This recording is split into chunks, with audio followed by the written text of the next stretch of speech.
If you're a peathead or a smokehead, you're going to absolutely love this whiskey.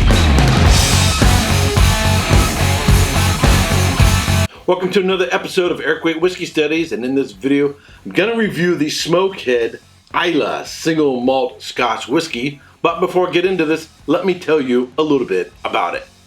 It was bottled by Ian McLeod Distillers, owners of Glengoyne and Tamdhu distilleries. It's a single malt Scotch whiskey from an undisclosed distillery on Islay. It's a non-aged emmet, but it's said to be aged for around 8 years in a hogshead. It's bottled at 43% alcohol by volume and sells for about $68. So one of the things I've been doing in this series is compare these independent bottles with known bottles from the distilleries to see if I can sort of figure out perhaps where the bottle is coming from. Now, unless it tells you on the bottle or tells you on the website, there's no way of knowing for sure, but I think I'm in the ballpark as to where this came from, not only the particular distillery, but as to which bottling it is most like. So up front, it has a lot of very intense smoky peat character, a lot of campfire, a little bit of saltiness, some dark chocolates, and a little bit of nuttiness. It has a little bit of, say, grilled stone fruit, a lot of earthiness, some clay elements there, sort of like a modeling clay. Some nice spiciness, a little bit of pepper, perhaps a little bit of vanilla. It's got a lot of fudge character in there as well on the palate.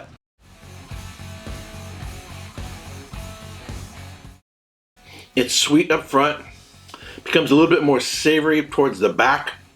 Smoke and peat surrounds the entire character of the whiskey. It is very intense.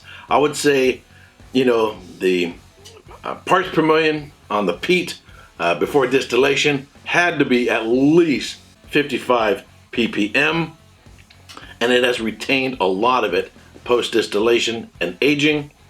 Although it's supposed to be a young whiskey, perhaps around 8 years old, it's not showing any, say, obvious youth character. I'm not getting the lemon, lime, or any new make characteristics. So on the palate, it actually comes across, I would say, much older. It comes closer to a 10-year-old whiskey. It is very much like a chocolate bar with nuts, a little bit of saltiness there. It has no medicinal notes, no real brininess, none of those, say, kelpie or very intense iodine characteristics. The peat character is very much chocolate and smoke and barbecue, which is my favorite coming from a peated whiskey. It has a really good development. It has a lot of breadth, a lot of depth, and a really long finish. And it's not just a lot of smoke on the end, it has a lot of nice fruit and sweet character going through into the finish as well. And it doesn't have, I would say, an ashy character. I don't mind a little bit ashiness, but it's not my favorite characteristic in a peated whiskey, and it doesn't have this. This is a nice barbecue finish. So it's got the sweet, it's got the savory, and it's got the salty. I do believe this is 100% a bourbon cask. I don't pick up any sherry characteristics in it, so I don't get any of those dried black fruit notes.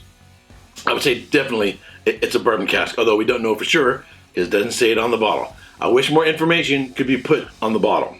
Now, what do I think of this whiskey? I'm going to give it a solid, I'm willing to go 90 points. It has the length of finish, the depth of finish, it has the range of flavors, and the profile that I really like in a peated whiskey. So it's got enough to get me to that 90 points. What would I want to go higher than 90? Perhaps a little bit more ABV, a little bit more intensity to get me there. Now, what whiskey does this remind me of? The Ardbeg Corryvreckan, and I've done a tasting of these side by side. The Smokehead seems to me to be like the little brother of the Corryvreckan, particularly in terms of the spicy character on the finish.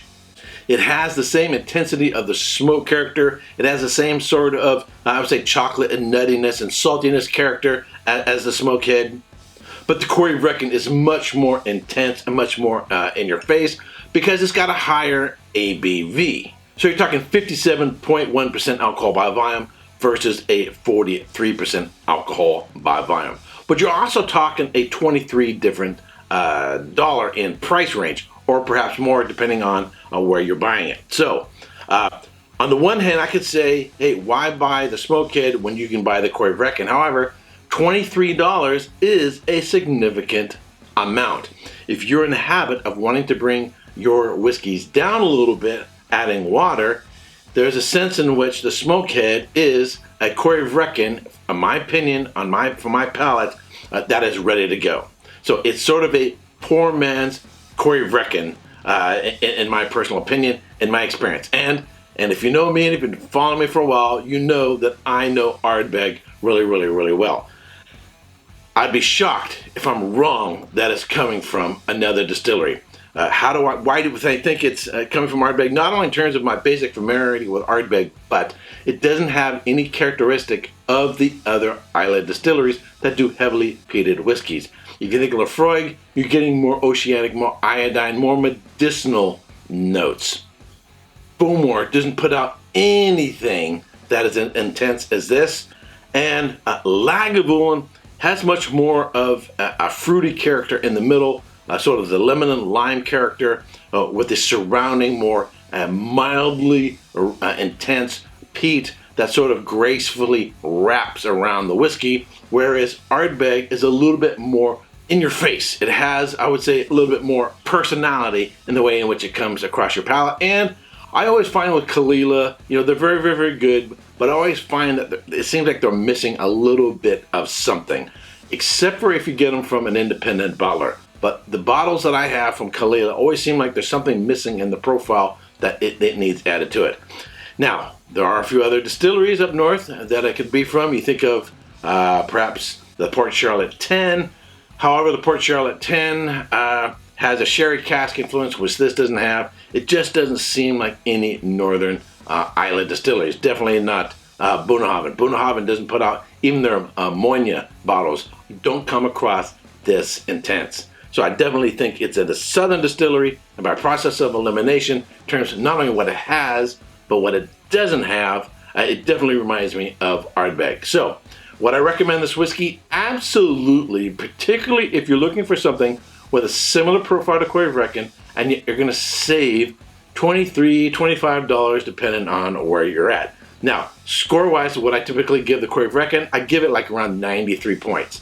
So that even makes sense, you know, $23 cheaper, a little bit lower ABV, and consequently, in terms of the quality of the whiskey, a few notches down, a few points less on the palate. But it's an absolutely fantastic whiskey, and if anybody were to give me one of these, I would be super, super, super happy. I would say thus far in this series, I'm doing independent Islay whiskeys.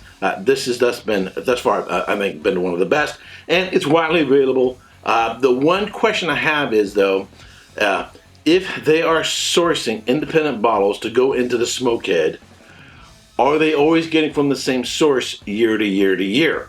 Since they don't tell you what the distillery is, one year they might be getting from Ardbeg, another year they might be getting from Kalila, another year from somewhere else.